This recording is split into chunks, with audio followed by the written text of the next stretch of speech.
A brand new week here on the Real Kyper and Bourne Show. Glad everybody's along for the ride. Trade deadline week. Big week. Will Leaf fans get that trade that will make them sleep better at night? No. Did I ruin the whole week? No.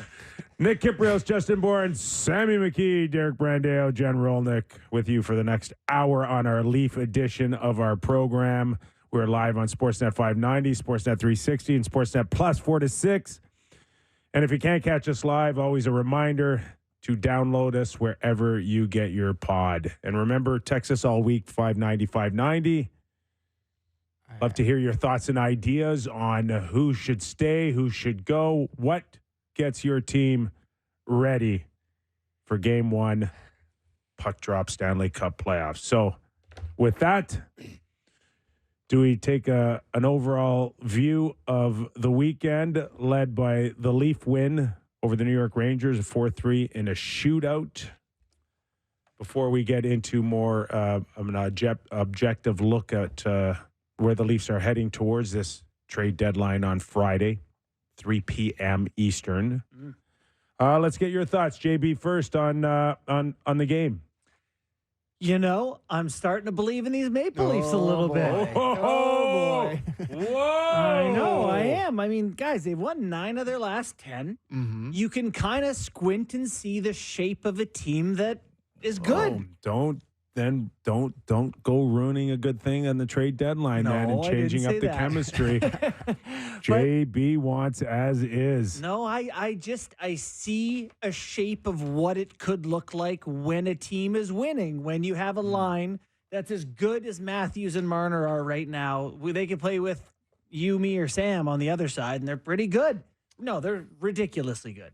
And then the third line with Tavares, McMahon, and now Yarncroc. I don't even know how to say it anymore. Yarncroc. You know, it's a good line. Like, I really like the way they're all kind of hungry workers. You know, they can get in on pucks. They all like to shoot it. I like that line a lot. I kind of like how the fourth line looks. I don't know. The goalies are playing pretty well. Too positive a start to the week. What'd I do?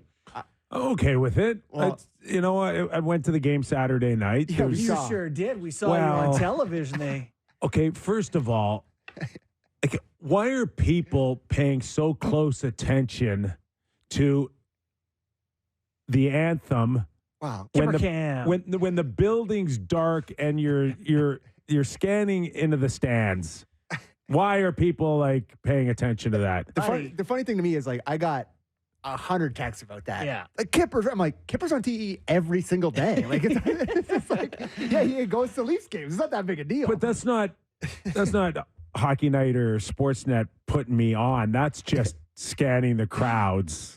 Somebody knew you were there. Yeah, whoever's got behind the camera goes, there's a guy people know.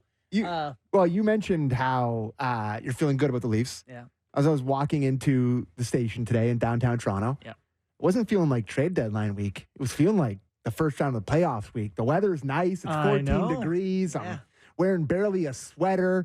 You know, the Leafs are playing high-octane games against good teams. I'm like, is it time? Can we fast forward here? I'm ready to go. But not past this week, but yes, I feel the vibe. Saturday night, I just thought it was awesome. I thought it was an awesome game. It was a good feeling in the building as well. Was it? And I got to be honest with you. I mean,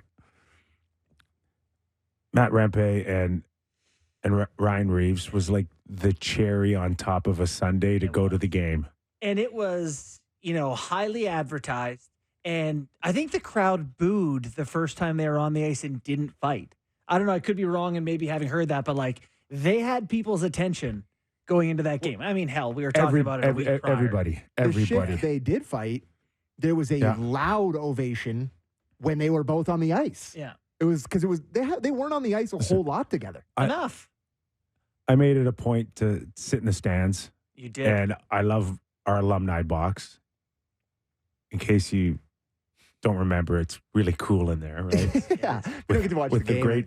The great chocolate chip cookies. Yeah, but you're not watching the game in there, bud. But it's tough to watch the game. Yeah. Sam's right. There's too many It's like, distractions. what else can I eat People want to chat. that isn't nailed down? And then, there's great energy in the building because players, bring guests. There's corporate people in there. So pictures, lots of pictures. She's a little schmoozy. Which is fine. That's what it's for. Yes. It's supposed to work that way.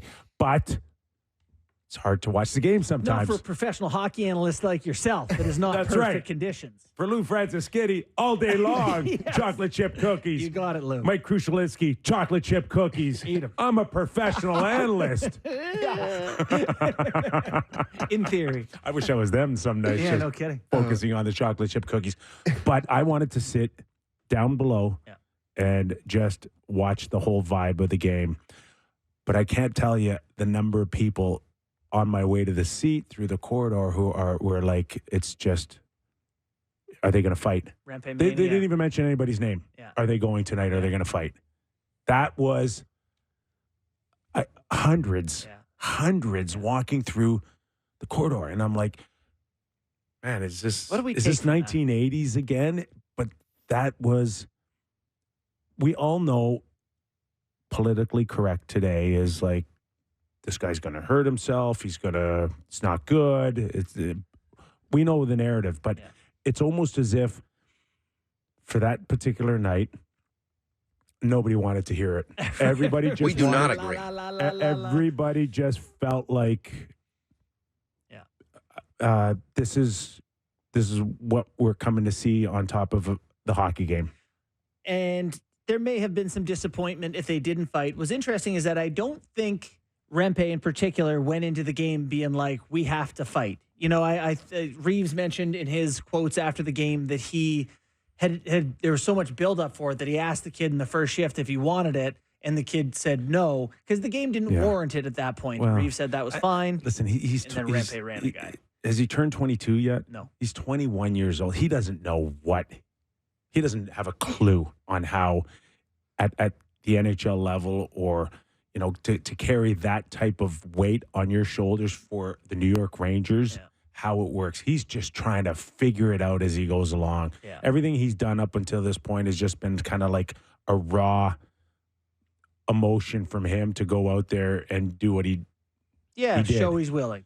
This one in particular, even when we saw the fight, it was almost as if he needed his parents' permission. Oh, and he probably did, though, Kip. You know, I'm sure you played and your coach says we don't want you doing that tonight. So there He was looked to the bench. there was that before he sense. fought. Got the green light. Yeah, He for looked- sure. Yeah. It was like stealing a base. He was just like, Yes. Like Is that bunt? it Bunt? was- Oh, fight. really, like if I would have had money bet on when the fight would take place, Yeah. I would have said 5 minutes in, 10 minutes again, just do it. first period. The Leafs were up, if I'm not mistaken, were. 3-2. yeah, there's about 10 minutes left in the third. less than that. Was it I mean, less? maybe 5 or 6. When they fought, 7? it was about 6 minutes. Oh, okay. 6 minutes left. Like, even in my day, that was one of those where you don't necessarily want to think about possibly changing the momentum, taking a penalty, whatever the case is. You just don't see those type of fights that late in the period or in the game when especially the home team's up. Yeah. But, you know, it still happened. It gave people in the building something to talk about. Yeah. And it was a spirited bout. And I think there is some measure of it's reasonable to say you didn't want to go through that game allowing Rempe to take out one of your players with a brutal charging play and say it's okay, right? It became a relevant thing to have a fight with the gentleman. Speaking of which, now if I want to switch it over to Ryan Reaves, for me, that fight came too late for the Toronto Maple Leafs. Right. And it was upon his job would have been probably to try to get him to think about more about me coming after him throughout the whole game. I just thought there was too many lulls. I thought Ryan Reaves gave too many lulls into him to think that he could still go out there and take 40-foot runs at my players. And to be clear, that was the second one at Labushkin. He took another big one. The first one, Yeah. which I absolutely hated, was at the halfway mark of the hockey game. Right. Shesterkin started a breakout, gave it to Rempe at the hash marks. That guy skated the length of the ice, dumped it into Lyubushkin's corner, and did the whole thing over again. Had a 100-foot run at him. Teed off. Yeah. Teed off on him. Now, this is where I've got an issue with Ryan Reaves. You were on the ice when that happened. You got to skate right over to him, okay? I don't know why Ryan just allowed that. Like, that's where you got to – the fight's okay. It entertained people. I stood up. I clapped, whatever. But the fight was – it didn't serve any purpose for the game. Yeah, I It see what just you're served saying. a purpose for Okay, entertainment. we did this, and then you flex your muscles, and you're in the penalty box telling the crowd to get ready. But in the meantime, Lyubushkin's already out of the game because he got run by the human missile, which you were supposed to be out there to deter. Yeah, I remember as it happened, I was like, I think Reaves was towards the end of a shift the first time. And I was like, maybe he didn't want to go do it, while you're out of gas or something. But to your point, you just want him to go over and have a chat. I get that. But that's where you need a little bit of help of Sheldon. Like Sheldon was, I think, matching lines. And I don't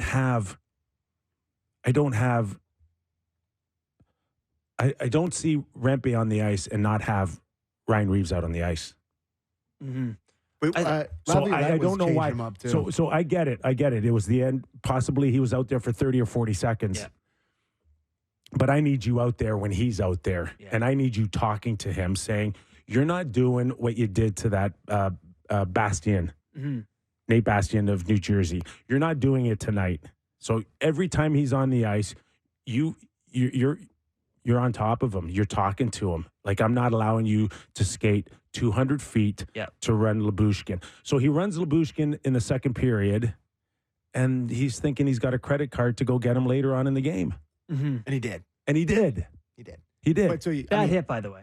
Do you think if he fought him early in the game, though, he doesn't do it? Probably not. Probably still does it. Listen,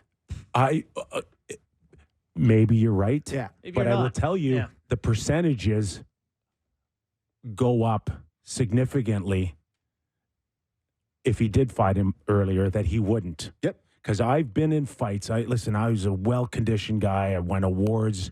I was in shape, man. There were some fights I was into early in a game when I knew I was done for the rest of the night. Yeah. Spent. Adrenaline Couldn't even burst. lift my arms up, right? Tweaked something. I just don't have it to go run around the rest of the game. Yeah, for sure. No, I get you. That's where Ryan needs to get to him earlier to remind him that you're not having your way with our guys. You're not coming in like this human missile to run our players. I won't have it. I just think there was a lull too much in the game that pushed it towards the last 5 minutes when Lyubushkin's done. And, it sounds like he's back. Yeah. Sounds like he's okay, which is great, but could have separated his shoulder just as easily as and given him a head injury, as Sheldon described it after the game. Yeah, you said we have a Sheldon on Rempe, right? Is he? Well, it's on. There's two. There's what do I got here? Just let me pull my lineup up. And then we should also get back to the game after we finish this off. Yeah. So you could talk about the Keefe clip 3 on the fight or the hit. You could play the first one on the hit. It's short there, Derek. Clip 2. Comes a long way, leaves his feet, hits him in the head. Injury. There's his breakdown of the hit. Not a fan, hey? Yeah, listen, it's an attempt to try to get a guy suspended. I get it. Why not? Yeah. That's what you're supposed to do. Yeah. And the one, if you want to play the 3 just on the fight to kind of wrap things up there on that. Yeah, I thought it was good, especially considering, guy knocks one of our guys out of the game. So we're starting to get up, like injuring players are starting to get up as many as the fights now. But I liked Revo stepped up. Doesn't sound like he's a fan of Rempe. How'd you think he did? Can I tell you something? Yeah. He's a huge fan of Rempe. Who? Sheldon. Yeah. He just can't admit it. Oh, yeah. Okay. Everybody wants one of those guys right now. Well, the Leafs going to have one.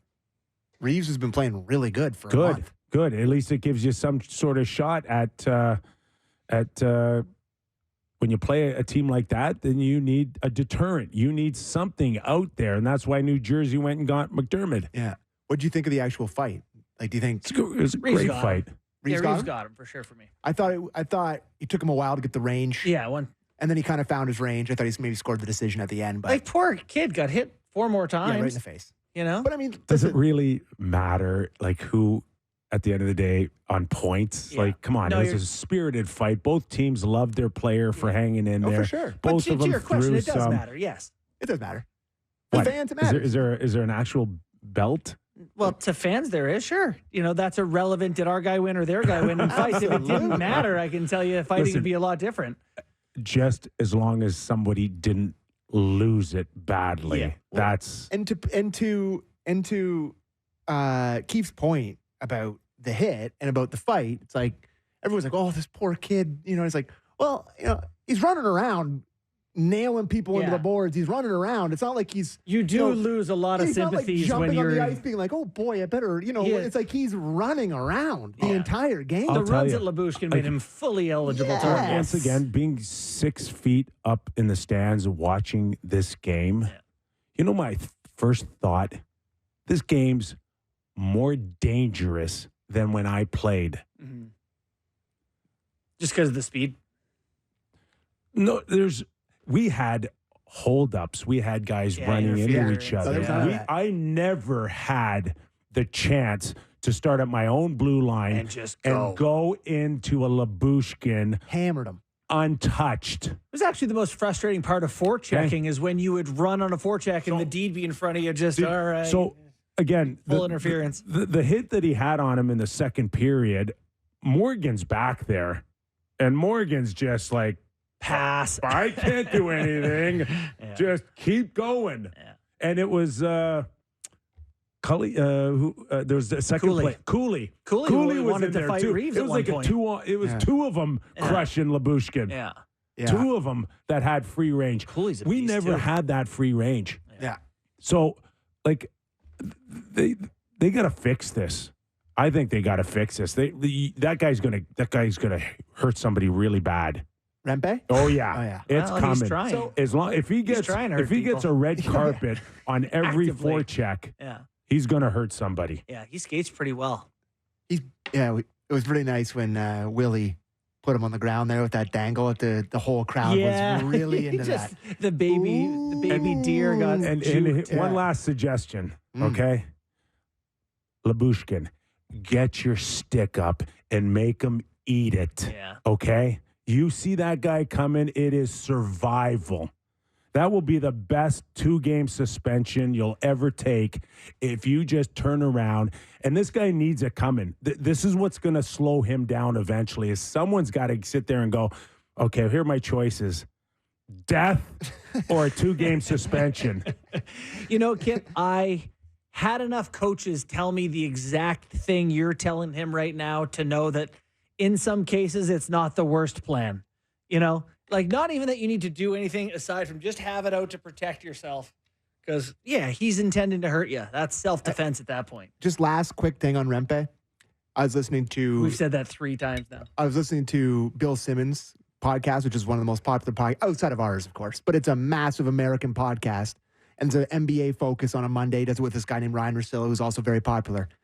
To my surprise, a 5 to 10 minute Rempe discussion on this podcast when they've never mentioned hockey before. Yeah. And they talked about it for a long time. They talked about how just in general, having similar conversations to everybody else, it's like there's Connor McDavid's in the league. Connor Bedard's in the league. They're talking about this 6'7" guy Buddy, from Alberta. it passes the mom test, which is if you hear about it from your mom, it's in the mainstream culture. And it's like, how about this Rempe kid? Boy, you know, his face is looking like a bag of tomatoes, though. He he- may need a healthy. he Give the he kid needs a to break. extend But the he- visor down to a cage. He's a puppy. Oh yeah, He's a puppy. He and looks I like think, a child. yeah. Ryan outside Reaves, of being- Ryan Reaves said it best, I think, after the match. He's like, wait. This Yeah. guy's going to be a force, Yeah. Yep. right? He's going to be a menace, I think is the word that he used. So non-Rempe thoughts from the game on Saturday? All right. Sure. Can I give you my first one? Please do. We have so many to get to. Well, is that I was happy for Tavares because I thought he looked more, not, of course, he's never going to be what he used to be, but I thought he looked way better playing with Yarncroc and McMahon as opposed to Robertson and McMahon.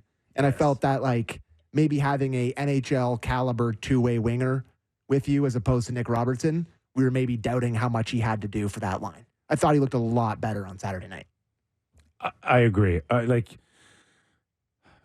the conversations that we've had for first 50 games is Team A and Team B, and now it looks like it's spread out. Yeah, that they're I like that better observation. balanced hockey club, and it's led by pushing Tavares down. Mm-hmm. And I did like Yarncroc, and I've not been I've not been a huge Yarncroc fan over the years. At times I find him kind of pushing snow a little bit, but he's grown on me a lot more, and I can see Saturday night that he brought a ton to the third line. I don't think what's interesting is like they're almost not going to be a third line. Like they played more than the Domi line in that game, and I can see like it's almost like you have two different types of second lines. But what I like about it is you're not going to ask that line to score every game, but all three guys, when they get the puck in a dangerous area, are not afraid to shoot it. Yarncroc likes to shoot. Yeah, no one on that line is going to pass. No, and McMahon loves to shoot, and Tavares does too. So pucks are going to go to the net. Yeah. Tavares likes to go to the net, and McMahon's not afraid to be there. It's going to be offensively, it's going to be pretty simple. They're going to shoot pucks, and some are going to go in here and there, and some nights they're not. But I just like that they're mature, smart players who forecheck, whatever. It works for me as a line, and that's encouraging. Just, Tavares just has to do so much less defensively with Yarncroc as opposed to Nick Robertson, where it feels like he's maybe had to do too much and he was fighting it, and it was looking bad. Yeah. That was very encouraging to me from Saturday. Well, for Tavares, it's just going to have to be, again, accepting this role and understanding that it has to start 200 feet in your own zone. And in many ways, guys, when you're a top producing centerman, top three guy, and Willie was another great reminder for us Saturday night that these top players who always felt the need to produce can cheat every once in a while. Mm-hmm. And you're asking Tavares to go stop cheating, which probably been doing since he was 7 years old as a Toronto Marley. Yep. And it's okay now. We got Yarncroc for the first time. There was a ton of energy Saturday night. Mm-hmm. Once you get in the playoffs, to do it every other night and to hold that type of discipline. And the one thing about Tavares is when he has legs, and we can all see it. You can watch the game and go, can tell pretty quick. Tavares has got his legs tonight. Mm-hmm. That's going to be another key for me as a third line guy. Mm-hmm. Can he keep his legs? Because once they go, then he gets noticeably slower. Shot attempts when their line was on the ice on Saturday were 14-2. So like he was skating well. Yes. It was going the right way. Yeah, 14-2. Yeah, it felt similar to that. Yeah. So he had jam. He had legs. Lots of energy. Yeah. All three of those guys are just shameless shooters too, though. So that probably has a lot to do with that. First touch. You want to touch on, speaking of cheating? Wow. The Willie stuff? Sure. I think praise be all around. Praise to Sheldon for sitting him down. I haven't seen many more benchable offenses than that. And praise be to Willie for not sulking he came back and he was great after he got back on the ice in the second period. Now, not praise for the flying of the zone, which is, I assume, where you're going to go with it. Well, I think my beer league teammates would look at me on the bench and be like, Jesus, man. That's a big loop. Maybe get that. That's a big loop. Yeah. Try stops and starts. That was not pretty. Yeah. I'd be concerned, though, if I'm Sheldon. With Willie. Yeah, for sure. That he does still do that? It's not, you're running out of games here to get ready for the first round. Mm-hmm. And At that point, it's 0-0 in the first period. It's not like he's pushing to catch up in the game, right? wasn't this stuff supposed to be kind of behind him a little bit this year? And he was having a really good year, and then it kind of goes south a little bit. Really good year. He's getting rewarded.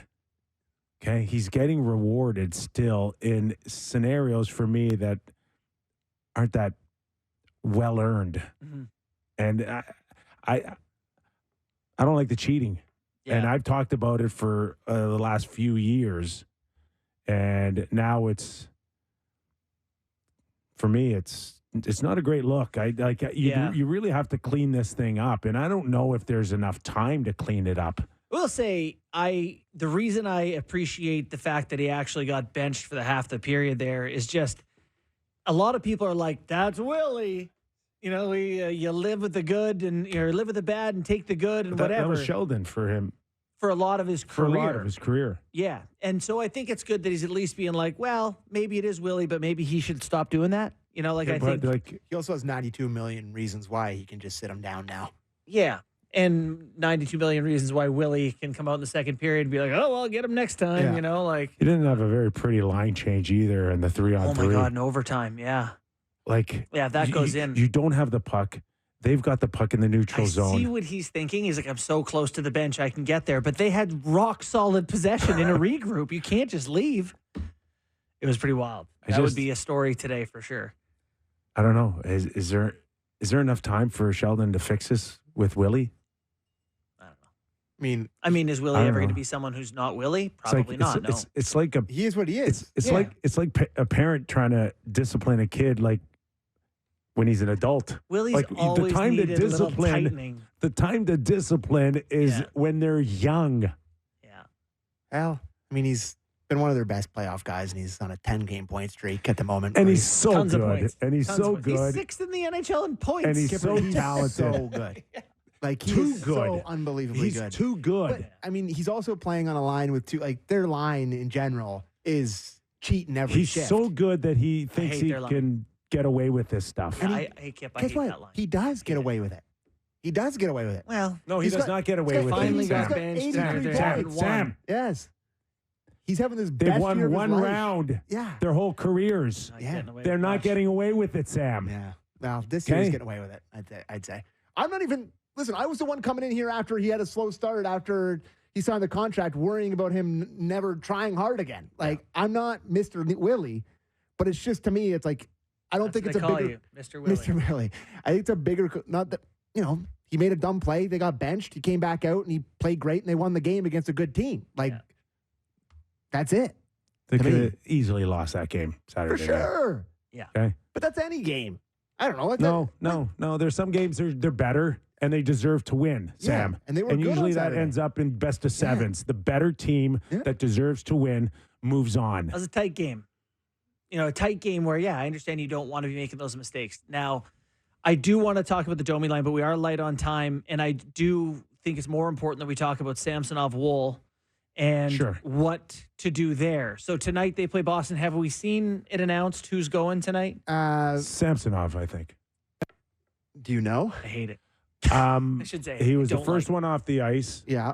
And Keefe didn't everything's confirm pointing after. towards Samsonov. And listen, he's coming off a great effort. So I don't know, roll with it, I guess. No. Or another game where you don't have to push Wall. You can bring him along slowly. He's healthy. He made 36 of 37 saves in the American League, had an awesome game in his return. You think he's going to be your starter in game one of playoffs? I'm just trying to kind of see what Sheldon could be thinking or seeing. I think most people think what you think. But when it's all said and done, like, as great as he was Saturday, like, there's some saves where there's like a yard sale. Well, and the Trocheck goal's not great, right? Like, the Trocheck goal's not great, not the tying goal, but the rush goal. Huh? I don't think he had much of a chance in any of them. Oh, yeah. He could have pushed it across on that one. I didn't like that one. But anyway, I do think he played good against the Rangers. That's not even my point. My point is, there is no time for kid glovesing Woll. He's going to get 10 to 12 starts before playoffs, maybe against the Boston Bruins. He needs to start playing hockey that matters. Maybe you don't want to show Boston Joseph Wall. Are you even sure if he's able to do it? Like we need to know. Put him in. Oh, no. We know. And he's going to be the guy game one for you, Joe Wall. Yeah. Oh, yes. See, he is for me too. Yes. Then to me, it makes no sense to not play him because he played on Thursday. It's his time, I right? think the It's his Leafs turn. overwhelmingly believe that Joseph Wall is the guy, and we've got this. So then it's chart. how do we get him ready That's April right. 19th? But How do we get him ready for the game one of the playoffs? And that excludes showing him to the Boston Bruins tonight. 2 games against Bruins this week. He's got to get one. to me, it's just that, after the way he came back from missing that many games and just looked like a really good goalie, Yeah. I'm not worried about how many he plays down the stretch. Like, I think you could play him. He how just many needs games? enough to get ready. That's all. Yeah, sure. Start him. How many games left do they have? 20. If he plays, made that up. less than half of the games, I'm fine with it. Like, I really don't care how many he 22. plays. Yeah, 22. All I care is that he's Yeah. in game one. And as long as Samsonov has these type of games, he's 1B. For sure. For sure. Like, hey, listen, don't get me wrong. It's very encouraging that Samsonov has looked this good. I think, Still on a knife's edge for me. okay. Yeah, I know our boy Bunk is like a big fan of. But anytime it goes, it just I watch the games, and I'm a fan of the team, and I can tell you who makes me feel very good and makes me feel very bad. Yeah. And one is Joseph Wall, and one is Samsonov, and I'll let you decide which way I'm going. Yeah. But it's very obvious who's better, and one guy may be playing better, or one guy may be playing worse. But to me, game one. Before Wall. we go to Jaffe, Yeah. do you want to hear Keefe on goaltending situation, or is that not worth it? Oh, I sure. haven't- That was That's good. one. Well, let's we'll have play it. Yep. Up 10.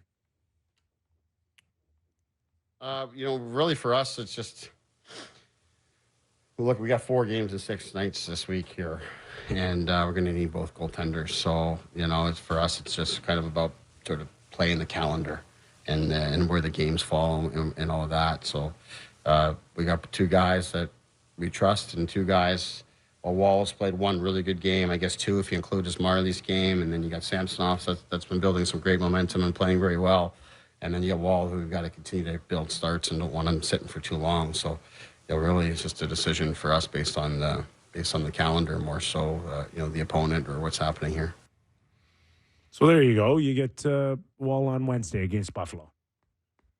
Yeah, you give Samsonov Boston twice. He doesn't get him once. Like, I just think Woll should feel what it's like as well. Like, okay, on the power play, like, how quick do I need to be across on this Pasternak one-timer? I think a little exposure would help rather than throwing him in the batting cage at 100 miles per hour game 1 of playoffs. But He's just good. yeah, okay, great. But he should play hockey. Wall? Yeah, he's just good. No, he's calm. But he he's hasn't just played good. enough He's just hockey over the last calm. 3 years. Like, it's crazy how much belief I have in him when I watch him play. Good. Anyways, we should go. Okay. Did you already tee up Billy Jaffe?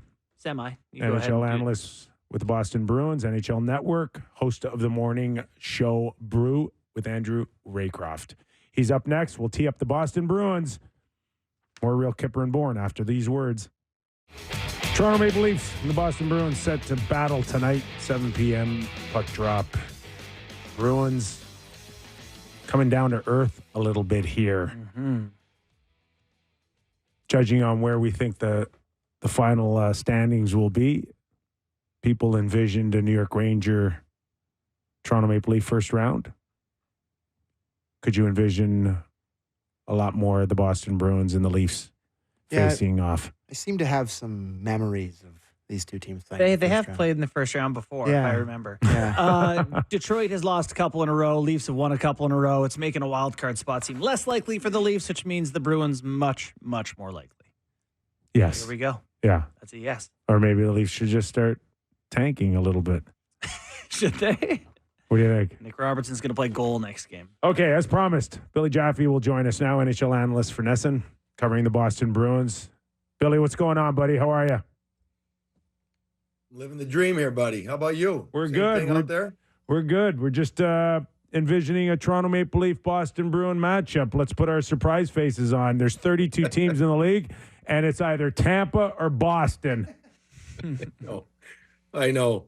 I still yearn for the 1 through 8. I do. Yeah. I do. I love that setup more, but I'm old enough to remember it now, which is sad that I can admit it. But anyways, it's the truth. But On the other hand, Toronto, Boston, if it does happen, and I agree with you guys, it's starting to feel like it's a spring reality, would be very interesting. I don't, the Bruins, you talked about coming back to reality.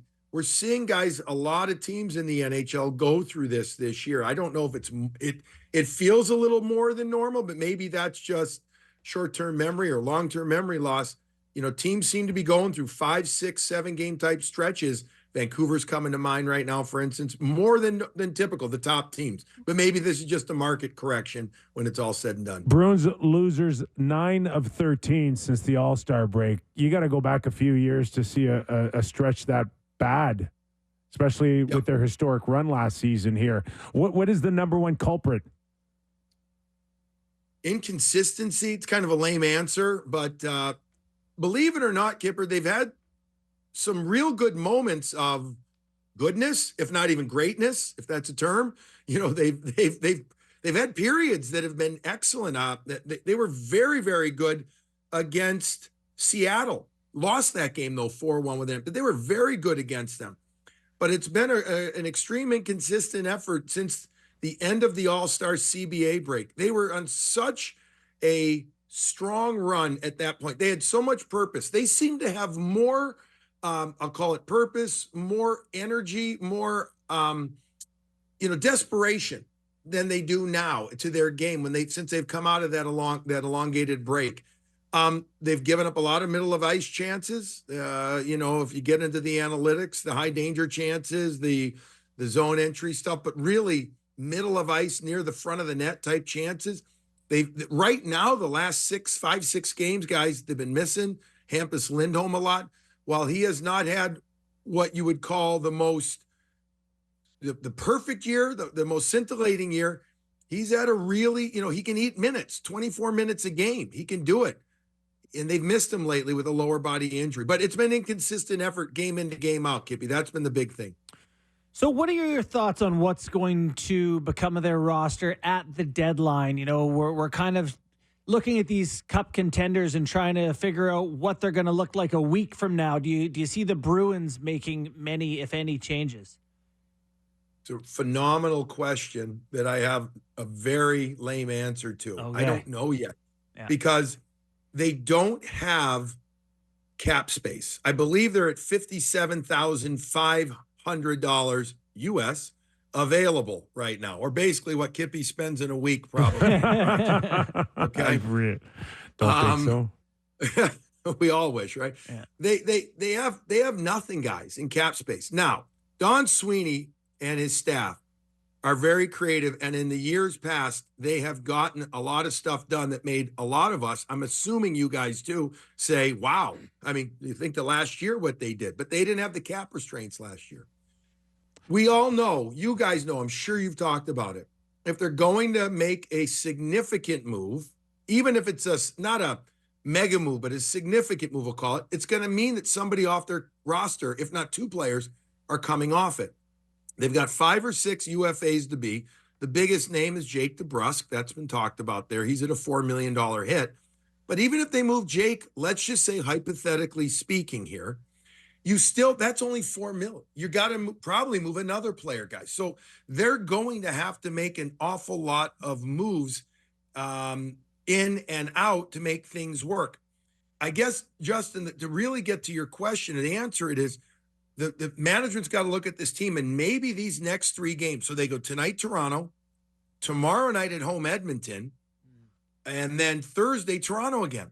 And they've got those 3 games coming up. Does that impact what Don Sweeney and his staff think that this team can do? Sorry for the lame answer, but I think that has to be taken into consideration. For sure. We're talking to Billy Jaffe, NHL analyst for NESN, covering the Boston Bruins. So, yeah, I'm with you. We all hear Jake DeBrusk's name out there. And for a hockey club right now, Billy, that looks to be shaping up with the Toronto Maple Leafs for a first-round matchup, I don't know how you get rid of this guy, even if you got to rent him yourself the rest of the way. This guy is a proven playoff scorer. This guy, has crushed the Leafs on a few occasions here. How do you move Jake DeBrusk? And what do you think you're going to replace him with? That's, again, there's the is the last one that you just said right there. What are you going to replace him with? That look, when Jake is on, he is on, right? We know that. We know that he is on. The problem is he hasn't been on as of late. The only points that he's had, I think it's since January 24th, if my memory serves correct, and it's not great, but yeah, January 24th is 1 goal, 1 assist against the Edmonton Oilers recently when the team was in Edmonton, his home city, his hometown. He's a good player. He kills penalties real well. He plays on the power play, but he's not producing point-wise. So I don't disagree with you, especially when you if you're looking to move him just for draft picks, unless you're using his capital, Kippy, his monetary capital to replace him with somebody else that you feel that you will get more out of. And I don't know how many of those guys are out there. I mean, are you swapping him for another UFA to beat? I don't know. I don't know if there's one. I mean, who's out there in that regard? Again, I don't remember the whole list. But look, I like Jake. When he's on, he's on. I like him a lot. I love the kid. I think he's great. I would hope that if he gets hot at the right time, I hope in general from a Bruins perspective, because I worked so many games for them, that they're just going through a lull right now and they all get hot at the right time. I mean, that would be great. Right now, they're not. But again, cliche or whatever you want to call it, better they're kind of struggling now than later in the year. The question is, do you believe, rhetorically asking, they can get out of this funk right now? And then I would say the strength of the team in the first portion of the year, goaltending has maybe not been as great since the All-Star break. No, it hasn't, Jeff. Just like the rest of the team. Yeah. But I would say this. Defensively, they've given up more on these guys. These guys saved their ass a lot early in the season, Borny. They did. They kind of, what is it called? You spackle over the wall a bit. You know what I mean? They did an awful lot of kind of plugging some holes for this team, both Olmark and Swayman, early on in this season for probably the first 2/3. And now there've been a couple of goals here or there that you're like, we didn't see those, but I'm fine with it still. They've done their job. Even you go back to the game on the island the other night when they were down 3-0 to the New York Palmares, when he scored all 3 goals in 12 and a half minutes. None of them were really his fault. I mean, not when I say none, really, they weren't his fault. Yeah. I mean, these were high danger area, like breakdowns, etc. So I don't know, man. Like the goaltending hasn't been as good. It shows how good it was earlier too. But now, the whole question about what do you do? Again, if the Bruins are saying we like this team, but we're not sure how far they can go, then they will consider, and I absolutely think they will. If you're a GM in this league and you're not a good listener and not a good dialer of calls, and you know what I mean? Yep. You're not going to be a good GM. So I think you have to listen to everything. And that doesn't mean that you don't like your player. It doesn't mean you don't believe in your player. It means that you have to listen.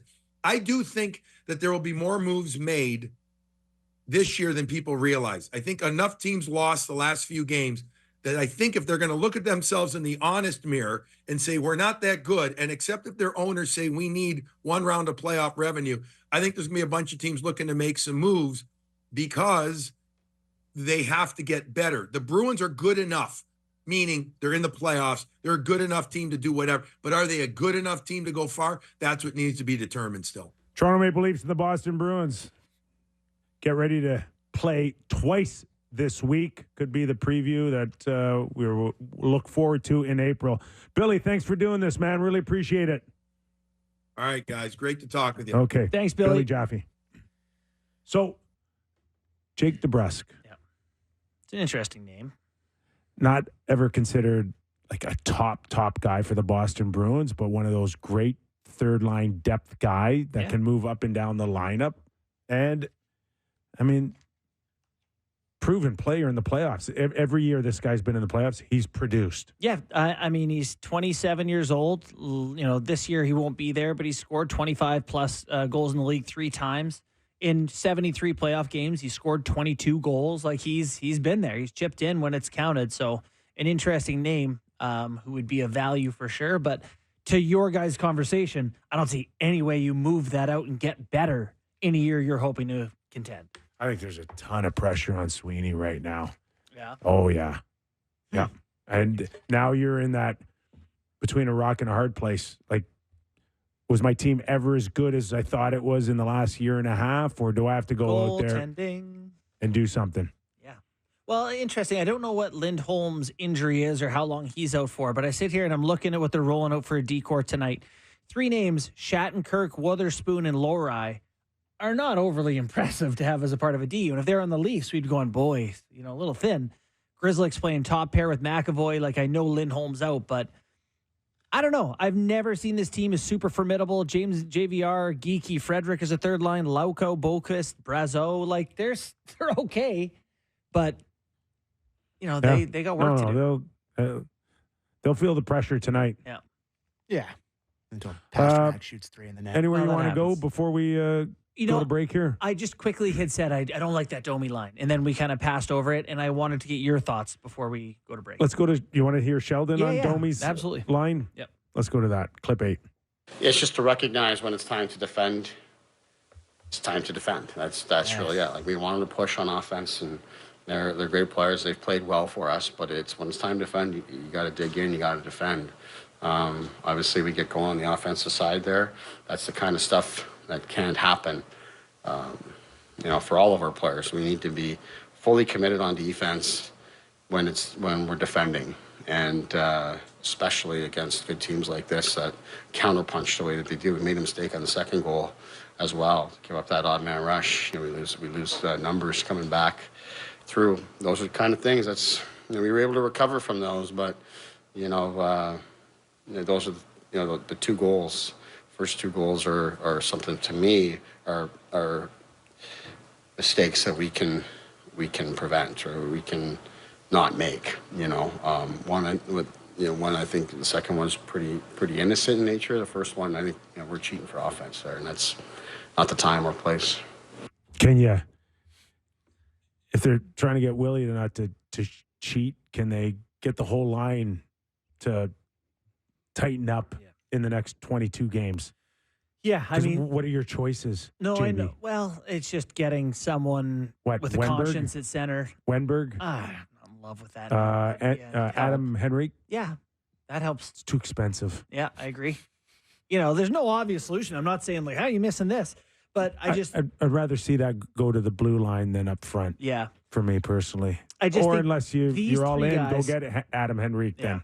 These 3 guys together, though, to me, a big part of pro hockey is just identifying the game state. It's like, okay, we're in a breakout, so I go here. We're in D-zone coverage, so I'm committed to this. We're in, whatever. And I think they're constantly we're on offense. And how do I... But the whole team's been built that way for such a long time. Yeah, but so when you say but, it's like, well, that's a problem, right? It's an absolute issue. Domi's line's been on for 8 goals against in the last 5 games and 6 goals for. So it's just a high event line. A lot happens both ways. And you think of playoff hockey, do you want a high event line against Florida, Boston, the Rangers? You want trade chances? Feels like a line that their signature move is get hemmed in for 35 seconds and then get like a bounce and it goes the other way and they score in transition. Right. Feels like it happens a lot with and that line. If you're like a fan of the team, you'll see them get chances all the time. You're like, these guys are dangerous. And it's they are both ways. Would you agree with me that you have to find a way to get these guys to tighten up? Yeah. And you can't go back to John. No, I agree. I don't even think Tavares is that great of a defensive conscience. So, no. Yeah. It's unless you're adding Henrique or something, this is the second line. And then the problem is if you do add Henry. Henrique, where's Domi? I don't know. It's tough. So you're right. The best chance is just to get them to sort it out. All right. Just like that, our first hour is over. God, that went fast. We could do another Leafs hour right now. I'm very confident we could do another full hour. Well, we got another hour, but it's on the national scale here. Shah from Canucks Central will be by. We'll talk about Pettersson's new 8-year deal. We'll also get into Edmonton and the Pittsburgh Penguins. Plenty more on Real Kyper and Bourne. Do not go away. Here we go. I was shocked. Are you with us? I was shocked by your Are you energy. with us? Oh, it's time? It is time. Welcome into the Real Kyper and Bourne Show. This is the national edition of our show. We are live on Sportsnet, Sportsnet 650 in Vancouver, Sportsnet 960 in Calgary. This hour of Real Kyper and Bourne brought to you by Bet365. In a few minutes, We're going to be joined by Shah, host of Canucks Central. Canucks game host. We'll talk about Petey and his new 8-year, $9.8 million contract and what this does for the Vancouver Canucks moving forward. What are you looking at me confused for? $9.8 million contract? 2.8. Yeah, there we go. What did I say? 9.8. So he signed for just over $1 million. That was the delay. The Canucks couldn't believe how low he was going. He was willing to go. Like, please don't trade me to Carolina with all those fins. I'll take nothing. I'll take nothing. So, what do you like? Are you debating this because you've got that Willie Nylander versus Pettersson kind of comparison? Make no mistake, it's all about the Leafs here for Sammy. I don't know. They put me on national radio and television, but I am a Dumbo Leaf fan after all. And I saw it, and I saw that it's an extremely similar number to Willie's contract. $100,000 more a year. Yeah. I was wondering who is better. It's Petey. Right? I told you my Petey take. Is he $100,000 better, or is he more? $500,000 more than Willie? I told you my take on it was that Petey went, I'm definitely more valuable as a centerman who's younger than that guy. So 3 years younger. So I want more than him. But I also don't want to call a ton of attention to myself and make a big scene here. So just give me more. Can the Leafs get one of those guys? Just 11-6 is fine. I think you got to push for more, but there was a sense that Vancouver just really forced them here. Yeah. And then there was that whole kind of public persona out there. I think the fans were getting a little tired of Petey. What do you mean? Like, you want to stay? You want to go? Oh, why are you so yeah. coy? Like, if they're offering you close to $12 million, why aren't you taking it? Now you run the risk of being too greedy. Yeah. He started to feel it. I'm surprised to hear you say that. Vancouver fans are very measured. There's a PR aspect to this, though. And I mean, I don't blame them for getting uptight. The days of these type of guys going into contract years and being coy or worse, misleading or downright lying, they're over. Yeah, you think the fans are going to hold their feet to the Oh, fire? my God. Look at John Tavares. That went well. Right? Yeah.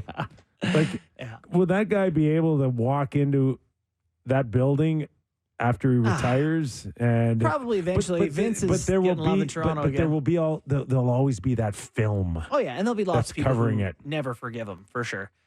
All right, let's welcome in Sat, host of Canucks Central. How are you, pal? Doing great. How you guys doing? We're awesome. So everything's all good again, right? Everything that transpired in the last weeks or months to get to that point, it's all forgotten, right? With Pettersson, now that he's signed, sealed, and delivered for the next 8 years, correct? Yeah. Sunshine, rainbows, lollipops, everybody's happy, and nothing else to look at here. Everybody's excited to think the Canucks are winning the Stanley Cup. But no, of course, I mean, there's still trepidation about their recent little slide here, what they're going to do with the deadline. But it removes a big pressure point away from the organization. And I got to say, the fans were on tilt the past couple of weeks over the Pettersson thing, too. And doing the post-game show and doing so many shows here in Vancouver, I'm glad I don't have to debate people about Pettersson and him, asking for $12 or $13 million a year. So I'm glad it's all been put to rest at this point. Was it tiresome for Petey as well, just in terms of the fan base, and was there a risk that he was going to lose people or people in his corner? Did Vancouver smoke him out, and did it work? Well, I don't think the Canucks were smoking him out with the rumors that were out there, but I do think with how they handled the Carolina Hurricanes trade offer is really what got them going. And I think there was some good reporting done too over the past few days about how Pat Brisson and his agency also sat down with them after the All-Star break and mentioned how they felt maybe if you want to stay in Vancouver, maybe we should get this done, and why wait until after the season? So I think that was part of it. But I do think the pressure point really came to a head after the Canucks sat down with Pettersson and told them, you haven't given us an indication of where you're headed. And as long as you're not giving us an indication, guess what's going to happen? Teams around the league are calling us. And at some point, they'll call us and give us something we may have to consider. We want to keep you, but if you don't want to be here, we may have to think about taking some of these trades. And I do think that really spurred it on. And Pettersson, I think all along, as he mentioned, wanted to stay in Vancouver. He did a really good job of keeping those cards close to the chest. And I think the fact that he wasn't revealing his indication and revealing what his feelings were about the city long term made a lot of fans uneasy. They felt like maybe he didn't love them back. We were joking around on the show that maybe Canucks fans are feeling like, does she love me? Does she love me not? Does she love me? Does she love me not? I think that's kind of what was going on here with the fan base. So I do think that trepidation was causing a lot of consternation. I'm not sure if that got Pettersson to the table, but I do think the Canucks sitting him down and saying, we want to keep you, but if you're not giving us an indication one way or another, we may have to consider a trade. And I think that's what really got the deal done.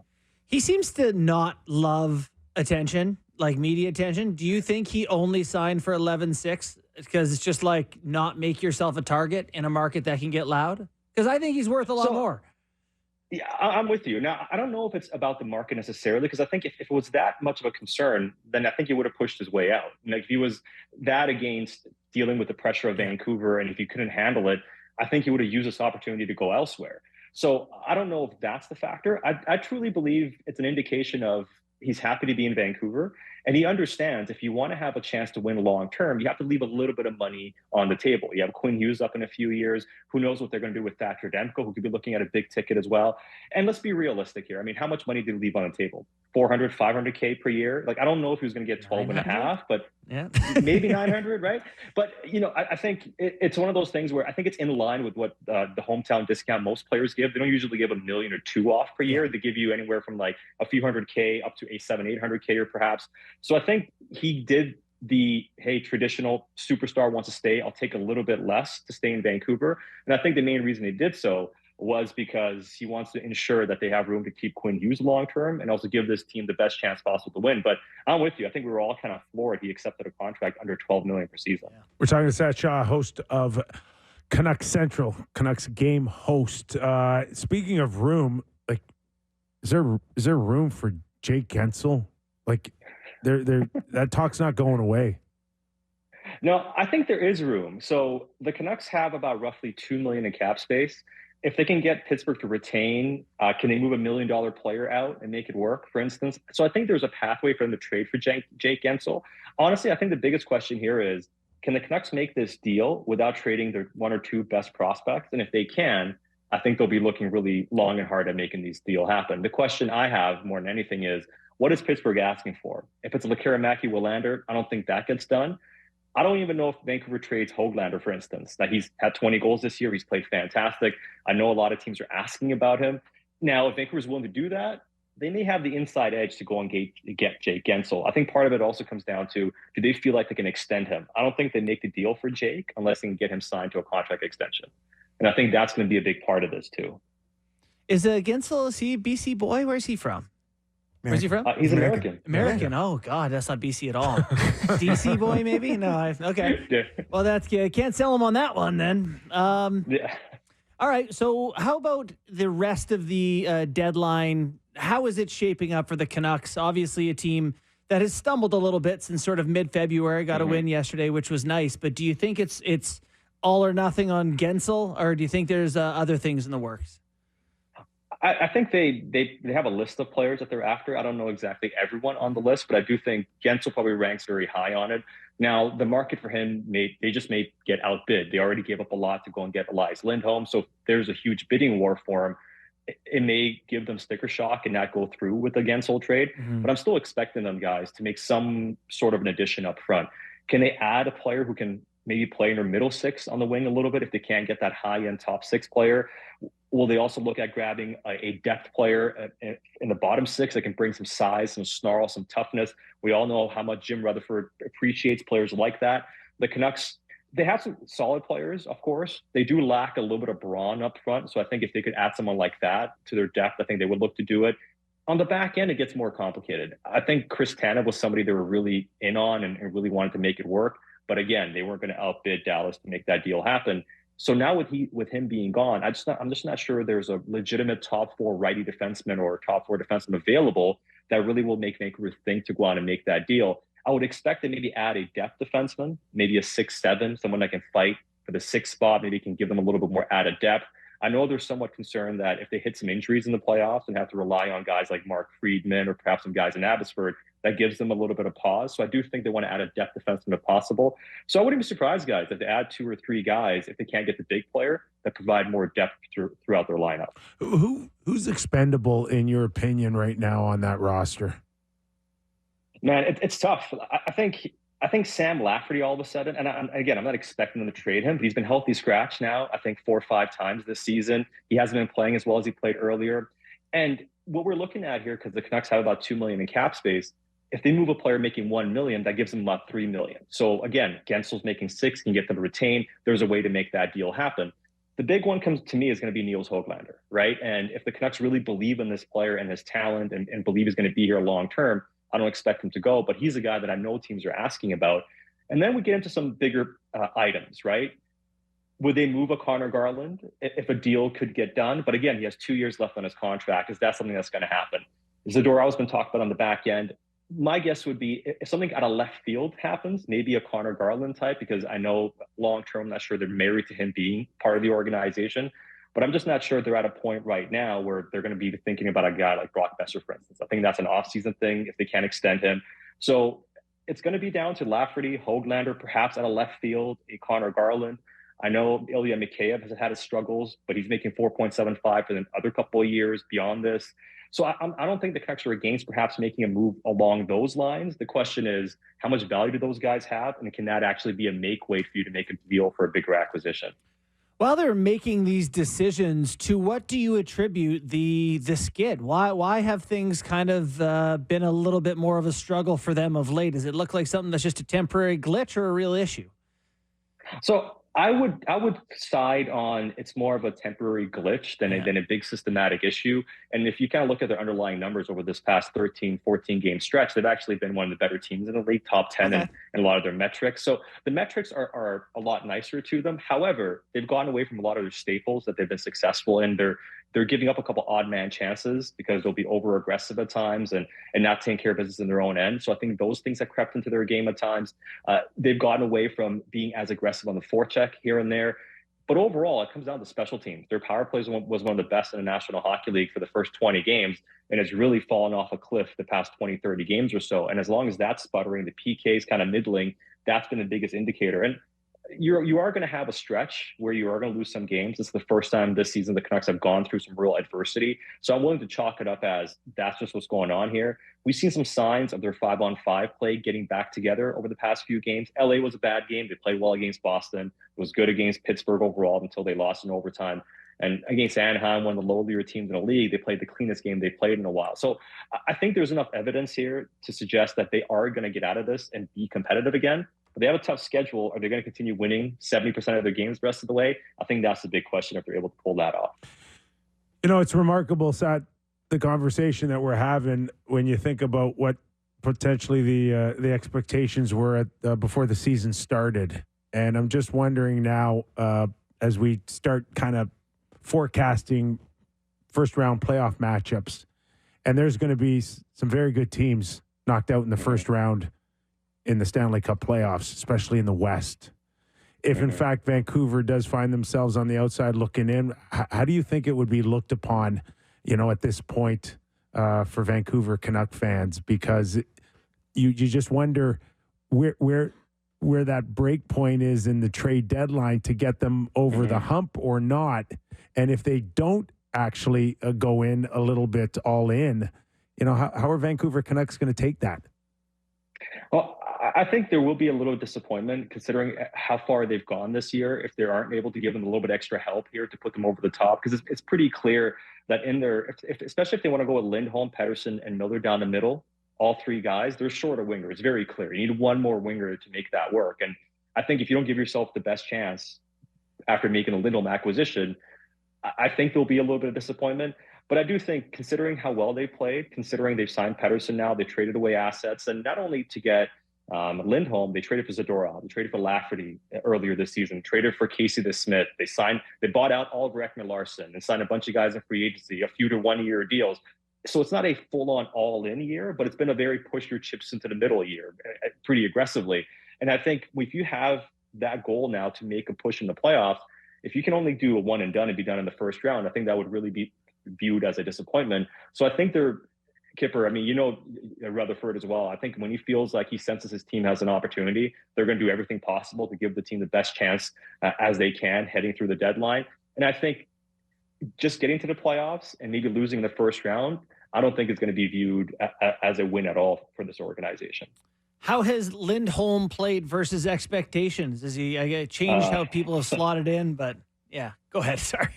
No, I mean, he's had some struggles, right? And I think the biggest issue has been he hasn't fit with JT and he hasn't fit with Elias Pettersson. So now he finds himself playing on the third line, so to speak. And he's been good defensively. He really has, right? He's been solid in the PK. He does his job defensively. He's winning faceoffs. He's doing all the little things late in games when he's out there that are positive to help your team win. But there isn't a big push coming offensively. He hasn't found chemistry with the top six guys yet. And they made this trade early so they can buy themselves some time to perhaps get him acclimated before the playoffs. They had 30 games when they acquired him. And it looks like they're going to need all those games to really figure out how he fits in. And I think that's been somewhat, I think disappointment is a harsh word for it, but I do think it's been a bit awkward getting his fit going with the team. I'm not sure if the organization feels the same way. Again, they made the trade early because I think they could see it would take some time for it to come together. But I do believe when the trade was made, the expectation or the hope had been, can he play with Elias Pettersson? And the fact that hasn't happened, I think puts, again, going back to the trade deadline discussion, a bigger emphasis on, do they have to find a winger here for Elias Pettersson if you really want to push? Do you need a top six guy to play with Pettersson, or do you need somebody else that can, move in to play with Lindholm perhaps? I think that's what has been becoming obvious here, that if you're not going to have Lindholm and Pettersson play together, you're really a top six winger short.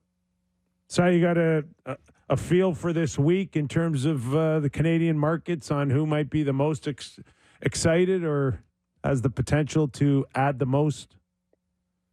So I'd say Edmonton is probably going to make a couple moves here. I set the over-under for Canucks trades at 2.5. I'm being very aggressive here because I think I'm going to shade the over. I think they'll make 3 deals, whether it's moving somebody out, making a couple acquisitions. I think they have to play musical chairs a little bit here to make the numbers work. So I wouldn't be surprised if Vancouver makes the most deals. And I think the team that's really quiet right now, that's really, waiting for the opportunity to pounce, is the Edmonton Oilers. They see the opportunity they have this season, and they've been reluctant to trade some of their prospects and draft picks. But I think once we get closer to the deadline, I wouldn't be surprised at all if Edmonton makes a major noise. Last one for me, just looking at the Pacific Division and thinking about, you got to play your way through that at some point. Are the Canucks favorites against the Oilers? Are they favorites against the Golden Knights? Like, these are really good teams in that division this year. Yeah, I mean, that's the $1 million question, right? I think based on the regular season, obviously Vancouver has the inside edge by the standings. But I bet you if we get to the playoffs, and I think the big question for Vegas is Mark Stone going to play? What's Jack Eichel going to be like? What acquisition did they make at the trade deadline? So I think that's going to determine whether I view Vancouver being a favorite or not against Vegas. Edmonton is fascinating because I think they clearly have the edge with their forward group, McDavid and Draisaitl, and their forward. I think the depth they have, the versatility they have, there's a lot to like about their forward group. I give the Vancouver Canucks an edge, goaltending, of course, overall on defense slightly. But I would say Edmonton's probably favorite. I still think even if the Canucks win the division, come playoff time, they play Edmonton and Vegas, they'll be the slight underdogs against those teams. Can we just not give Vegas Gensel now and have Stone come for game 2 or game 3 in the first round? Isn't that just a foregone conclusion? Sure. Well, that's what it seems like, but I think Canucks fans are hoping and praying that the Vegas Golden Knights aren't able to pull another rabbit out of a hat. But I think we're all kind of terrified at the prospects of the Vegas Golden Knights getting everybody healthy and making that type of acquisition. Because I still look at Vegas, even if they don't make a big acquisition, they still, to me, have the most complete team in the National Hockey League when they're fully healthy. Yeah. Great stuff, Sap. Really appreciate your time, man. Thanks for doing this. Hey, always a pleasure, boys. Appreciate it. Thanks, Sap. Appreciate it. Canucks Central does a great job. Would you like some breaking news? Yeah, I didn't want to seem like I was trying to get rid of Sat. I hope that didn't come across. No. But go ahead and give us the news. That the New Jersey Devil just put out a tweet saying we've relieved Lindy Ruff of his head coaching duties and named associate coach Travis Green as interim head coach for the rest of the season. Yeah. I don't know. Like, why didn't they get a goalie? Yeah. That's what Ruff is saying right now. Why didn't you get the man a goalie and get, like, it's so obvious. The one team all season long that needed a goalie the most. Yeah. You hung them out to dry. I just see if I can find this real quick. But the Devils were second last in the NHL in team save percentage, and their coach gets fired. Right now they are? Yeah. I was just quickly about to look that up. Who's last? Ottawa. Poor old Ottawa. Poor Ottawa. Man, you nailed it. And How'd you not get the Markstrom one done? Push it over the line. it was like they wanted retention on Markstrom. The Flames weren't doing retention. And then they eventually said, okay, we're fine without retention. And now too late. And I know there's lots of talk on Saturday's headlines with Elliot, with Markstrom, and he thought he was going to New Jersey. Yeah, he right? mentally committed to going into a playoff race here. Yeah, and then they might make it in Jersey. Then he has the rug pulled out from underneath him. Not cool, man. And you don't. And I get the frustration with him and perhaps Craig Conroy or someone upstairs in Calgary that don't come to me if it's not going to get done. Yeah. Like you better be sure you have this if you're going to approach me. I got a no move. I'm in control. I've got a no move. So I give you my blessing to get the deal done with New Jersey, but it can't get out. Yeah. Right? It can't get out. That's all. If you're going to do this, you do it quietly. No one has to say anything publicly. You're not shopping me. I'm not talking about leaving.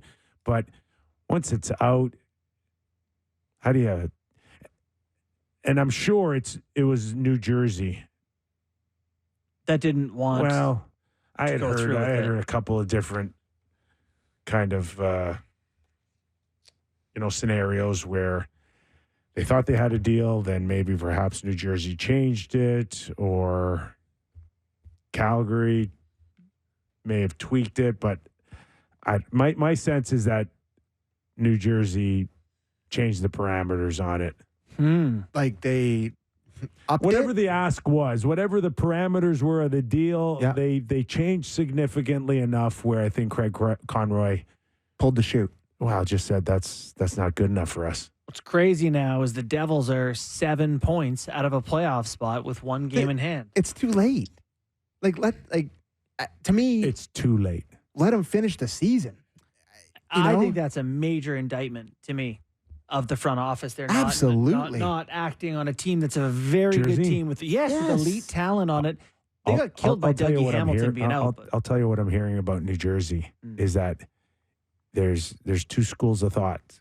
One is we really need a goalie, and then there's this analytical team that says, don't worry about getting a Markstrom. We can win without him. They were doing okay. Oh. Yeah? Wow. Yeah. And when did he sign an extension? Wasn't that somewhat recently? I would suggest that the analytical department in New Jersey carry a very heavy hand with the ownership group. Well, listen, that ownership group is heavily invested in, multiple sports and lean heavily into that way of thinking, right? And they've had success in other sports. I think Liverpool, I want to say the 76ers they've got ties to or did. If their general manager Fitzgerald's saying, I got to go get Markstrom, and you have someone in that department saying, well, the numbers suggest that we can win with this guy, and this guy. I find that hard to believe, though. How could you watch those goalies and that's one thing to me where the player level has been made a million times. I'm not going to be the guy to claim to make it, but like the NFL running back to the goalie, where it's just like you can plug anybody in there as long as your systems is good. You can. Yeah. I mean, at the end of the year, right?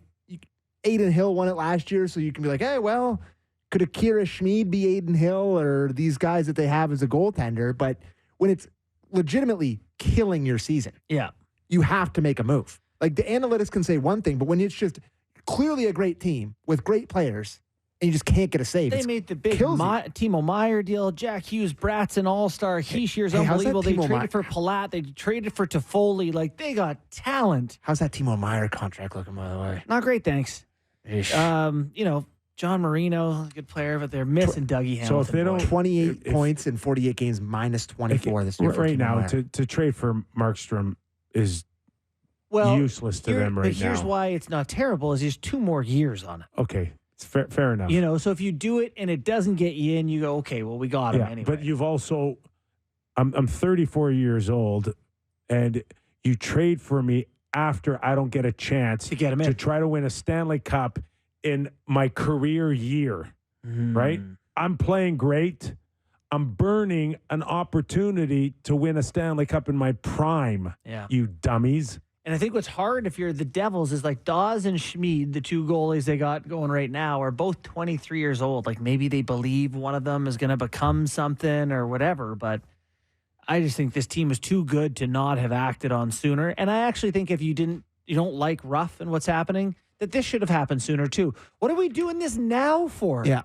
It's the old, we've tried nothing, we're all out of ideas, and now it's too late. They're going, what about a goalie and a new coach? It's like, wait, where have you been? It's ugly right now in New Jersey, and it's not that far removed from how ugly it is in Pittsburgh right now. Yeah. Like, would you be shocked if you heard if Dubas fired Sullivan? Yes. Would that shock you? Yes. Yeah, it would. No, it wouldn't shock me. Are you kidding me? Let's do game time and get into this more after the break. You said he wouldn't be shocked if Sullivan got fired. We're going to move on? Yeah, that's why we call it a tease in the business. All right. Talk about that when we come back. We have lots of Pittsburgh thoughts that we need to stretch out. So, Devils just lost to the Ducks and the Kings. Ducks is tough. They that kid, was his Dostal, did to them what he did to the Leafs. I think he made like 55 saves. 59 against the Leafs, the one that, No, he was unbelievable. And he stopped a last-minute penalty shot to tie the game. It was like last second against Jack Hughes. So big point. Yeah. Anyways, it's game time presented by Bet365. Visit the app for the latest odds and find out why it's never ordinary. Bet365 must be 19 plus, Ontario only. Please play responsibly. A couple excellent hockey games tonight, boys. Got to tell you. Boston Bruins and the Toronto Maple Leafs, and a elite flick back option with the Florida Panthers and New York Rangers. Ooh. 2 excellent hockey games. 4 of the powerhouse teams in the Eastern Conference. Can I go as far as to call the Leafs a powerhouse? Who's old Rempe got to fight tonight? I mean, no one on Florida, is there? The whole team? I know the whole team fights, but no heavy.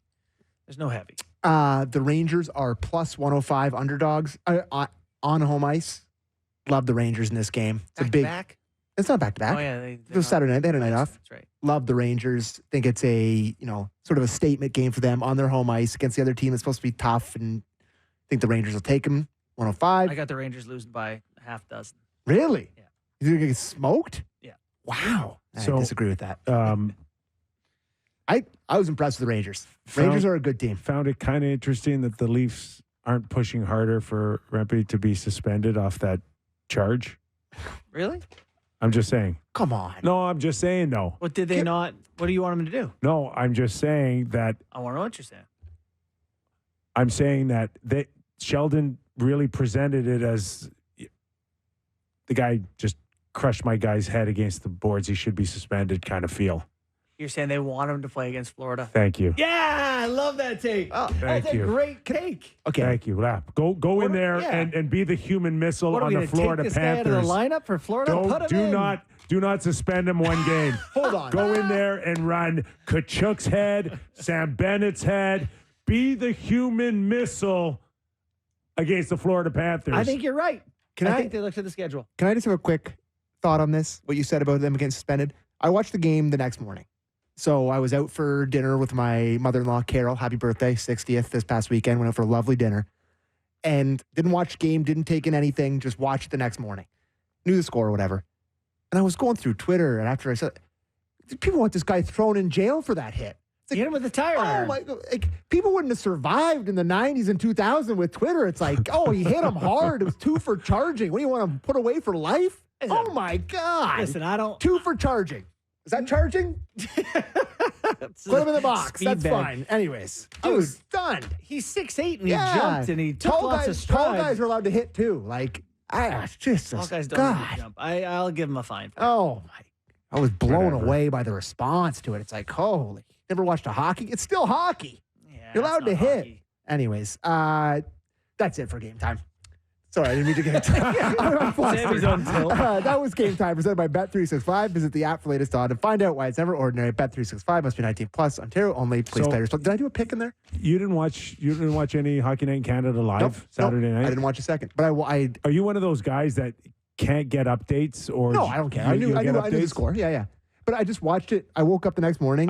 Had a beautiful cup of coffee. Watched the game. Yeah, it was awesome.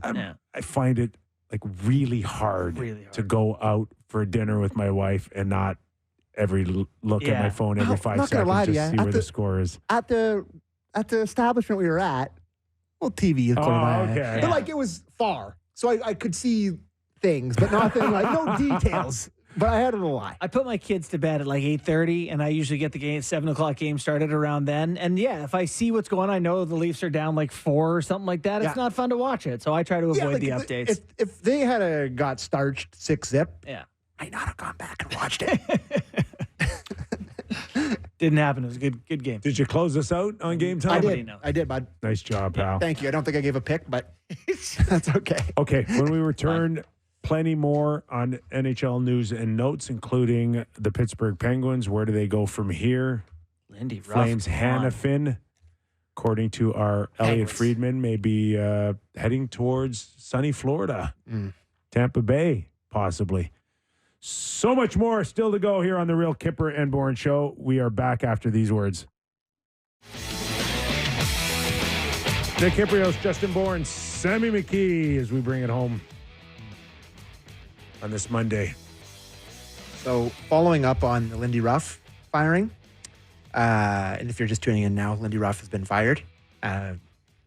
This Sportsnet Stats, wonderful Twitter account, or X account if you want to follow them. New Jersey goaltenders owned a .890 save percentage during his near 4-year tenure as bench boss, 31st in the NHL. You can't win it. Checkers with an .890. You can't win anything. .890.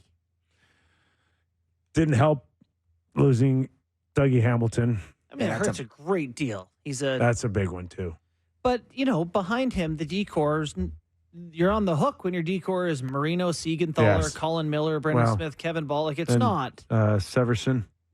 Did they get rid of him? Yeah, they traded him to Columbus. Did they? You got to find Luke replacements, though. You got to find replacements, though, for those type of guys, I guess, to plug up holes. Yeah, talk about a forward-heavy team, though. So, I mean, that's just the more of how it's not necessarily. Like, I'm sure. Listen, I'm not in the day-to-day of the Devils, so there's probably fans listening to this being like, "No, he's bad. No, there's fire Lindy chance again or whatever." But from an outsider's perspective, you don't replace Hamilton. Mm-hmm. You don't have a goalie. Those are two pretty big detriments to success. But I also wonder for Lindy's demise if Timo Meier, being a brand new addition who hasn't worked at all, if he's on the hook a little bit, that maybe they don't think he's been put in a spot to succeed. Or remember when I said at the trade deadline last year in one of my fake trades that Elias traded for Matthew Nyes? Glad that didn't happen. Just as a general conversation, and I'm sure this will lead us to Pittsburgh because I include them. But here we are now, going into March. Yeah. We got a trade deadline that's focusing, and that's a good thing because I think it'll take the attention away from the fact that our playoff races suck. Again. How's that? Again. Oh, no, we just suck. Again. Every year they suck. So Pittsburgh sucks. New Jersey sucks. Washington won't make it. They reek too. Right? Isles? Stink. Buffalo disappointed us. Ottawa disappointed us. Calgary's got actually a decent story, but they're not going to be in it. Seattle's not in it. What are we doing? Yeah.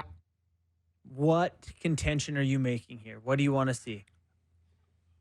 I hate to say it. Say it. Do it. 20 teams in the playoffs. Yeah, there it is. 20 teams? 20 teams. Yeah. And then the other teams get multiple week buys? What's going on here? Let's go ahead if you have more to add. Buys, throw 3 out of 5s in for the next 4 teams. Just something. There's got to be some tiers to keep the regular season interested. So you're playing for the top 2 spots, which are a bye, or you're playing for the top 6 spots, Yes. which, now you're getting wild card seeding. And then you're playing for a play-in tourney. Like, there needs to be a different way to go about this. Yeah. So I'm a Too much gets wrapped up too- traditionalist. Yeah. And I like you have to work hard to get into the playoffs, but I don't want to see this. Well, Kip, you come to me next year and say, I offer you Utah and Atlanta as NHL teams. Now we got 34 teams. And you want to put 16 teams in the playoffs? All those owners who just paid $1 billion, you're going to give them 0 gates? But, More owners than not are not going to get playoff gates? Not a chance. You take that to your owners and say, do you guys want more teams in the playoffs? Every one of them wants to see their 20th seeded team get a chance. but it's all revenue. It's all league-driven revenue, and it's Money good for for the everyone. players. It's good for the owners. So- as much as I hate the thought of Shorten the regular season then. No. I don't think you need who to. shortened the season, somebody shortened the season here. Yeah, I think it was the Quebec the Junior League. QMJHL did, yeah. Oh, did they? Well, shorten the season. If you're going to Listen, have I'm if you're fine gonna with have it. I just don't 20 think they- playoff teams and shorten the regular season. I'm like, fine with that, but I don't think they'll do it. And I think I don't think you have to. I I, don't think think it's you're not a asking the guys bad to- idea. I don't think it's a Yeah. bad idea, and maybe they it's a just won't do it. trade-off. They won't take Maybe gates it's a in these- trade-off for the Players Association because the lure is the money But I think to get the cap up. for sure. But I think that you can do this in a way that you don't play a lot of extra hockey for these guys. Like, it's just, if you mention buys and you mention other ways of going about it, like it's just including more people. And yeah, a lot of those mushy middle teams, they're kind of interchangeable anyway. So at least encourage them to try to win and to trade for good players and to push down the stretch and keep their fans invested so they could be the team that has a good first round push. I've seen what extended playoffs do in the other leagues. Just waters it down. It's just an extra week. You have to wait for the good stuff. Like I look what the NFL they For you- added the extra team on both Yeah. sides, and there's just way too many games on Super But Wild for Card you, weekend. you can feel MLB, that. You can feel same that thing. way because your Toronto Maple Leafs are going to the playoffs. For those 2 markets, seed every year. 2 seed every year. for those markets though, Yeah. in say Arizona or Pitt, it would still excite them. If They would you- know we suck, Yeah. but it's at least, hey, there's always that hope that we can get hot at the right time, or Sure. would it be great? We hate the market coming in, so it would be an epic upset. Anything's better to look forward to than this. Right now, the Leafs in Boston, who are kind of going to toil in the 2-3 seed, would have a push to get into the top 2 and maybe get passed around. And then if you added 2 teams that could be included in the West and the East, all of a sudden you bring in 6 or 5 fan bases on both sides, who suddenly have a chance at, hey, if Dougie Hamilton gets healthy and we get a goalie, we can still do the thing we thought, like. Yeah, but that's such a unique case. I am so against this. And go so to against 16 Once to upon a 32. time- Okay, talk to me about a play-in series. Sure. But don't talk to me like That's part of Okay. it. That's part of what we're talking about. I don't want to have any reason why the team that's grinded all year for 82 games and is the far and away best team has to deal with the 10th place team in the conference. It's a gift They to are- them too, Sam. But They're getting a worse team. It's rewarding they them shouldn't for a even good have season. to play those bums. It's like, why would they even have to deal with So those you'd rather guys? they play a better team? That's Yeah, a better reward? I'd rather just have it be 1 through 8 like it should be. We just play playoff It's hockey. simple and I understand You it. know, I it's haven't just had to think. because it's just Once upon a time, 16 out of 21 teams made the playoffs in the National Hockey League. Were you? I don't think So- you were born No, yet. no, but sorry. if you were, No, would you have been complaining about that? not sure. Well, Don't know. let us present to you a format first, and I'm not going to do it right now. But Okay. we'll lay out a format where we find a way to make this digestible. So how many? So there's 8 teams that make it now. So I like the 2 teams at the bottom. Do something like that where they have to play each other, and the other teams that are actually good don't have to worry about it. Yeah, that's fine. And I think it gives you You're the chance telling to play a you tell me lower the seeded team. winner of each division wouldn't welcome a week off Sure. And as what, a bye. Yeah, that's huge. And what is it in the NBA right now where 9-10 play a game to play the winner I don't know. or of 7-8? It's like there's a yeah. Yeah. Something like that. But the 4 teams, 7, 8, 9, 10, playing a little mini tourney to get in. That's fine. If you want to do that, sure. And that's, I think, But what we're not more talking about. teams. Don't make it more teams. I want to do anything that's better than this. Well, that's fair, that's Kippy. more teams, though, Sam. That's more teams. No, because They have a chance to get into the playoffs as the 10 no, but seed. you're thinking. I'm thinking of more teams being like more 7-game series. No, where it's like, that's what I'm getting at here. No. Yeah, there's no way I to do threw it. out best of 3 or best of How 5 about best of 1? at the most. Whatever it is, but some of these markets between March and mid-April need better hope. I'm looking at the Pittsburgh Penguins right now, and what are they thinking right now? And what does it do for home gates if your team is still alive in March? Whereas right now, if you're looking at the schedule and you're, Buffalo, Pittsburgh, Jersey, Caps, there's no reason to go for some of these bases. Did you see the image of Sidney Crosby with his head in his hands on the bench in Edmonton last night? No, I didn't. Pittsburgh Pittsburgh just lost to the Kraken, the Flames, and the Oilers. I almost threw my remote to year. my TV. I was so mad at it. Yeah. Made me want to cry. Sarah McLachlan singing along. I was, what are we doing to this poor guy? Free him. That's Free pretty the good. Free the man. Wow, you have a beautiful voice. Said no one. So now we're supposed to just watch Sid get his 80, 90 points again next year and just fade off into the sunset as a babysitter.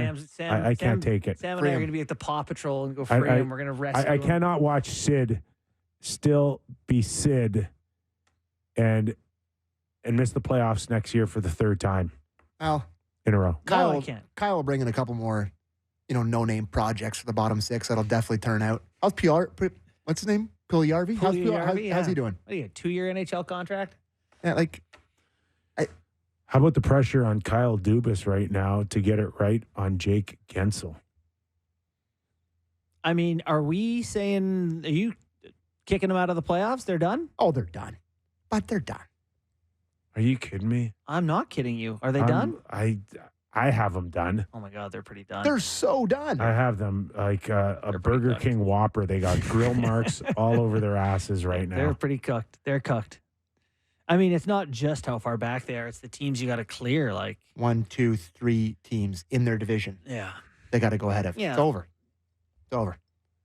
God, we just wrote off Jersey, and they're 2 points ahead of them. Yeah, we did. That's a good point. So, what are you going to get for Gensel? 2 first-rounders? Thing is, hang on. If Philly sells, Philly's got 71 points. If they sell and we think they're going to sell. We've been crying about teams that aren't even close, and Philly's just been good all year. And we're like, Philly's in the playoffs, and we're going to talk about them selling. Well, we've had the president on the show and the GM. Yes. The president said, we don't think we're a playoff team. And the general manager was like, well, listen. I love the way they're doing it. And, I've watched a lot of Flyers this year. They just play hard. Yeah. It's like a collection of great players. Did you guys see Torts on Bobby Brink and the other kid? Did you happen to catch the clip? I did. No, I missed it. What did he say? Yeah. Oh, people he said, wanted him. I'll murder you in cold blood in front of your parents, is what he said. No, he didn't actually. But he lost it. He basically said, get your ass off. He benched the guys for a period and a half for a lazy Oh, you D-zone effort. want to talk about social media? Like, how did I miss that one? They wanted him charged with abuse. Oh, I know. Saturday night, was it? I know. Yeah, probably that's why I missed it. Yeah. I'm like, that's just a normal.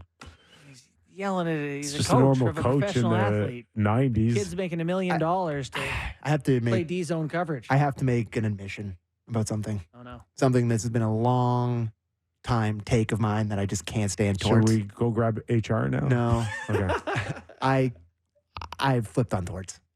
I like Torts. You're a Team Torts now. I am. I think he's aged extremely well. Yeah. And I think the way that he's doing it there, that team, I see the videos with him like with the dogs, and he loves dogs, and he just seems like a great guy off the ice. I'm a dog guy through and through. Google Torts on the weekend? Can you watch the meltdown? I'll watch after the Take a show. quick- But listen, I flipped on him. I like him. I've come around. Okay. We'll revisit this conversation in 12 months Yeah. when the stakes get higher and he snaps. Yeah. Well, I think he's I know what you're saying. I know exactly what you're saying. he's He is. There's a lot of is qualities about him that you overachieved. love, Well, except he is the one time that he uncompromised. snaps. Yeah. Well, the 10 times that he snaps. Yeah. It was it's fascinating, but yes, I'm curious to know, they say guys like that have a shelf life with players, right? Like, can you do that for a whole career? For a guy, probably not, but he doesn't care. He just wants to win every year and see what you can do from there. All right. What are your thoughts about Hannafin going to Tampa Bay? Do they have anything left after winning their cups to just to grab a guy like this again? I mean, could they just get more breaks? Tampa, you think they win by luck? Well, no, they got no tax. No first rounder this year or second rounder. No first rounder next year. But to me, if he's like, I want to go to Tampa, you can trade for me, but I'm not signing anywhere other than Tampa. Yeah. I want to go to Tampa. It nukes his value, and he's probably going to end up in Tampa, no? I guess maybe they have some prospects I'm unaware of. They have a first in 2026, second in 2025. So I'm not sure the complete math on no state income tax, but thought was Calgary offered him 7.5 times 8. So he's going to probably leave in the ballpark a $10 or $15 million sign in Tampa, and they could get him for 6.25, 6.5. Pardon? It's cheating. Oh yeah, Right. 6.5. That's definitely that's a level playing field. Which is I actually agree with probably you there. north. That is ridiculous. North of 7.5 in Canada. That's what Now, you're playing with. I gotta They can sign him for less. They do it with everybody. I had a conversation with my buddy Neil Corbett about this the other day, about Canadian teams and how I don't think in your day was it as recognized, the tax implications and how Canadian... They were higher. They were generally higher. I came from New York, which is pretty much a wash. Right. But But in people other, understood that Canada was a significant... I just feel like now, we talk about it all the time. They're on everyone's no-trade list, by my understanding, all the Canadian teams. You know, the tax situation does make it so players genuinely want to stay away from it. Yeah. And it does seem like at some point an unfair, athletic advantage. Justin, it doesn't seem like that. Yes. It is. And it's warm. And they get to play golf after practice. Well, but that's the thing. You go, okay, well, that's just the market and whatever. But this is like there's an actual imbalance where teams cannot spend the same or give the players as much money that they can keep. What happened to Torts' arm? I'm just watching the I video. don't know. He's in a sling with a thumb. She looks and, unhinged. I know.